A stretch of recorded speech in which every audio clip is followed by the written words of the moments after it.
Hi, y'all. Thought I would get on here and do a quickie video for you. I had an event we can talk about from yesterday.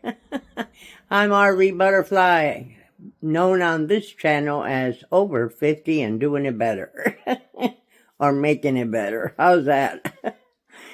What I was wondering with a lot of my subscribers on this channel, and maybe on Dear RV Butterfly as well. How many of you take what I call it? I guess they're narcotics, because when you have anxiety, panic, depression, stuff like that, I'm curious as to how many also take that. Like I take Xanax and Prozac, and that's the only two I've ever taken for the last 20 years. However, when my arthritis flared up, they also gave me the lowest dose possible of hydrocodone. And I'm curious about how you're treated when you go and get your medicine, if you get that type of medicine. So basically, that's what I'm interested in, if you guys would leave me some comments on how you feel about it. Because for the last, oh my goodness, I've been taking medication for probably 25 years, as far as my anxiety and panic med. And my pain med, maybe about 10 years, and I take one a day. It's the lowest dose, and it works for me. I mean, it takes the edge off, and I'm good with just the one a day. But every single time since I got on my medication, basically, I want to say no, that's a lie. About 5 or 10 years after I got on my medication and I moved, when I tried to get on my medication or get my refills from a new doctor, I went through so much hell you cannot even imagine it. And I know they can be dangerous drugs. People do them for recreation. But I feel like the people who really need them, and the people like us who are elderly or over 50, if you don't want to call us elderly, we're basically treated like some of those people. And yes, I know some people our age act stupid and, do the same thing. But I don't think it's fair for us to be treated the way we are when we need medication. And I don't know what the answer is. I know that when we moved to Georgia, I wasn't too familiar with their doctors there, so when I moved there, I got a friend of mine to send me to her doctor, or, she referred me to her doctor, and I went and seen her, and she was downright nasty to me. I mean, downright nasty. She was like, well, I'm not giving you that because I'm not going to jail for you. And I'm like, what? I said, I've never, ever done anything like that in my life. I said, I have to take this medication, and it's the only one that works. And that's true, because they had tried me on so many other medications, and they couldn't get me stable on it. I had really bad panic and anxiety, and I still get breakthrough attacks once in a while, even with the right medicine, okay? But I've been on the same dose for 25 years. I've never been increased. Nope. So, but when she told me that, I came out to the car in tears, and Bert was like, what's wrong with you? And I told him, I said, this lady was like a complete witch, I mean, I know, I got it. There's so many people using drugs, and they're using prescription drugs, and I got that. But somehow, some way, they have got to figure out that There are people who need this medication, and they should not be treated like that. I mean, most of us feel bad enough that we have to take medicine in the first place, and, we're crucified for it. Now, I'm not going to say every single doctor does that, but after I say that, I came here and moved to Texas, right? Well, my doctor, of which we will not name, she was pretty good at first about giving me my medication. And then when she found out that I was also on hydrocodone, the lowest dose, she said, "Oh, I can't do this. If you want that, you're going to have to go to the pain specialist." Well, I was so tired of fighting, I said, okay, whatever. So it took her 3 months to get me an appointment at the pain specialist, right? And to make a long story short, I still go see him, and he was having us come every month, instead of every 2 or 3 months. And we are not close to him. Where we live, we're just not close to him, okay? So I asked him one time if we could come every 2 months, because, they check me for drugs every time I would go in, to make sure my levels are right and all this and that. I've never had a failed test in 25 years. And I think that should account for something with people, and it just don't, and it just aggravates me so bad. And it's not like the drugs never touched my family, because they have. Drug abuse has touched my family, but so I'm not like a snob or anything. I think it's touched most families, and if people don't know, they might not know, but I'm pretty sure it has. But I just never had an inkling to, take more than I'm supposed to. And they would even give me more. As a matter of fact, when I saw the pain doctor here, he gave me more than I asked for. Because I said, I only need one a day. That's all I do. I take one a day to make sure. And I have very bad deterioration in my bones and in my spine and in all my vertebrae and stuff like that. I have the hardware in my leg, the 16 screws and 4 plates in my leg. And, so I guess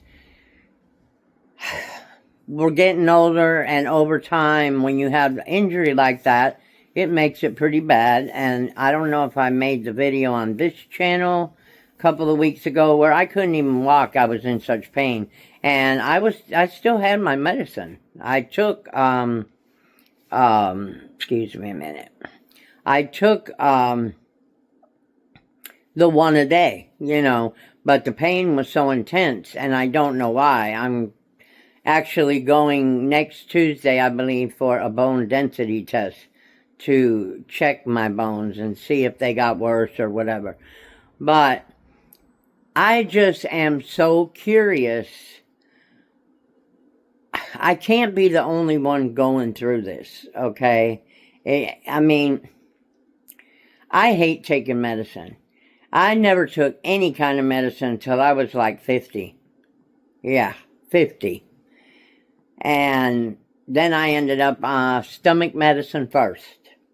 Well, when I took the stomach medicine, they didn't tell me that if you take that, you got to take vitamin D because it depletes your bones. No, nobody told me.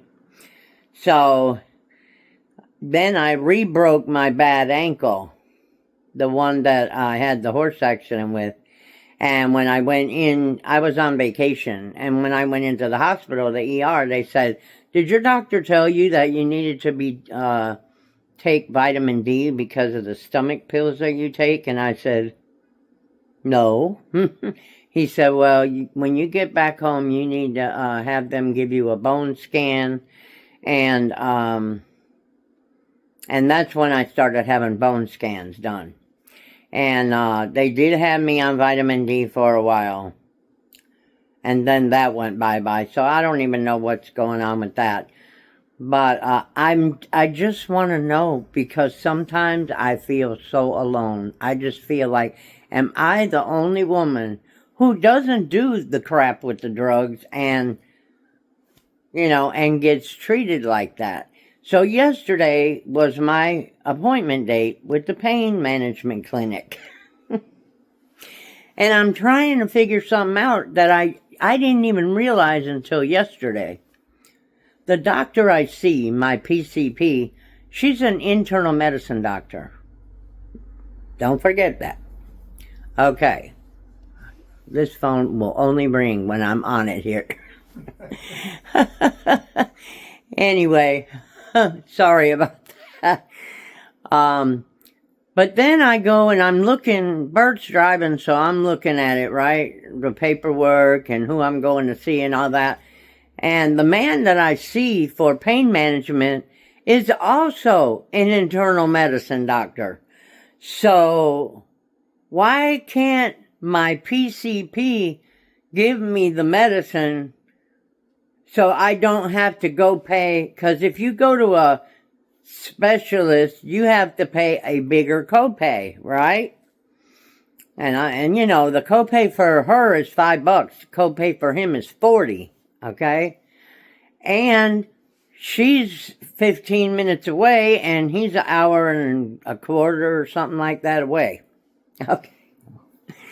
So I started thinking yesterday, why am I paying a specialist who is the same doctor with the same credentials as my PCP? And I'm not on an HMO Medicare. I am on a PPO Medicare. Yeah, I mean, it's like the right hand don't know what the left hand's doing with all this insurance nowadays anyway. Because I got PCP for Bert and I, so we pay a little bit more, and we do that so that we could have, good, better health care. So you usually are not supposed to have to get a referral from anybody to go to the doctor, to go to a specialist, if you have a PPO. But here in Texas, you do. And when I called my insurance about it, they said, well, that's because some doctors' offices require you to have one. And they do that just to make sure they get paid.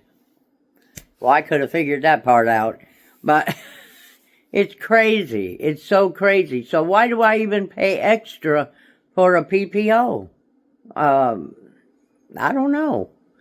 It don't make sense. But anyway, so we went yesterday and we had our first late appointment. We usually get appointments in the morning, but we had our first late appointment, and he had moved to another office, so we had to go to the new office he was in.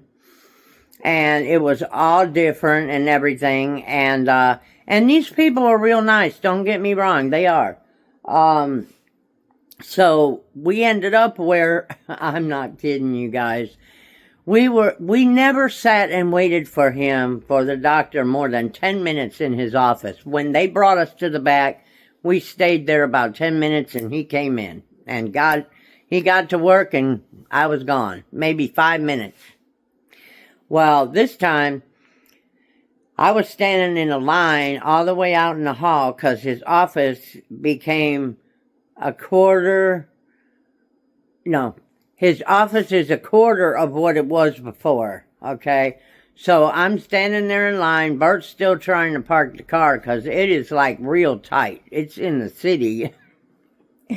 So anyway, finally, Bert comes up. I'm still in line. So then I get up to the lady who takes the name and all that. And, so I get back there in a few minutes.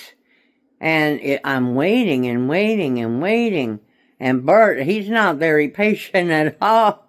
He's like, what is going on with these people? They're never this late. Blah, blah, blah. And we wanted to get out of there because we didn't want to have to drive home in the dark. We can't see that good to drive at night.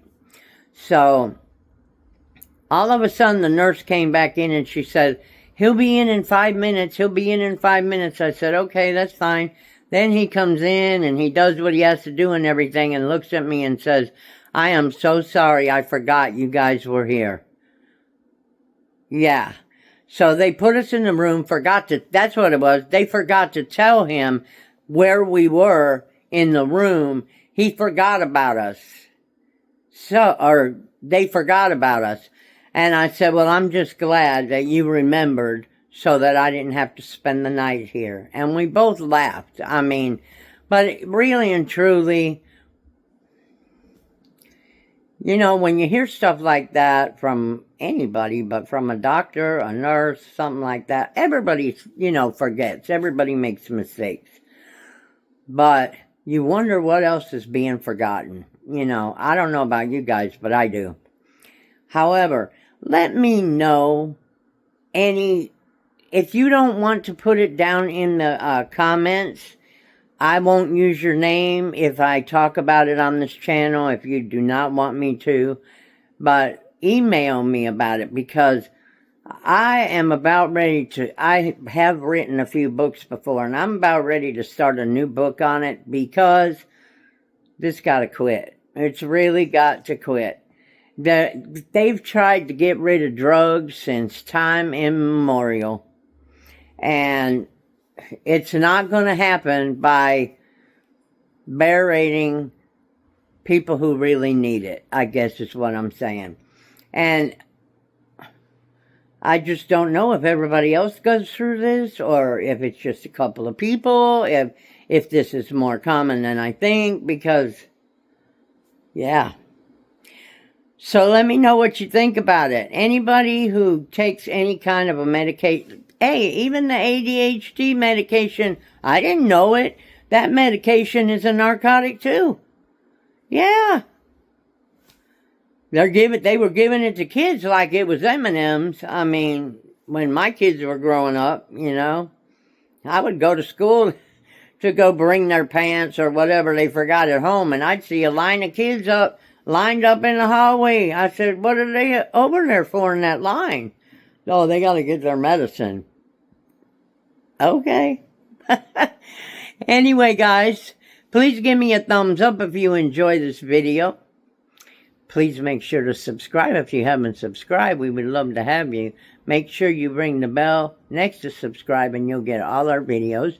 If you would enjoy watching my other videos, that would be nice for me and you, because I do some interesting stuff on this channel and RV Butterfly at Reselling and Thrifting.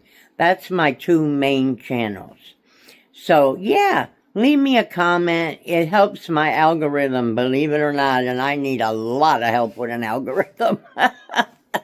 And I hope y'all have a wonderful weekend, and we will see you on the next one.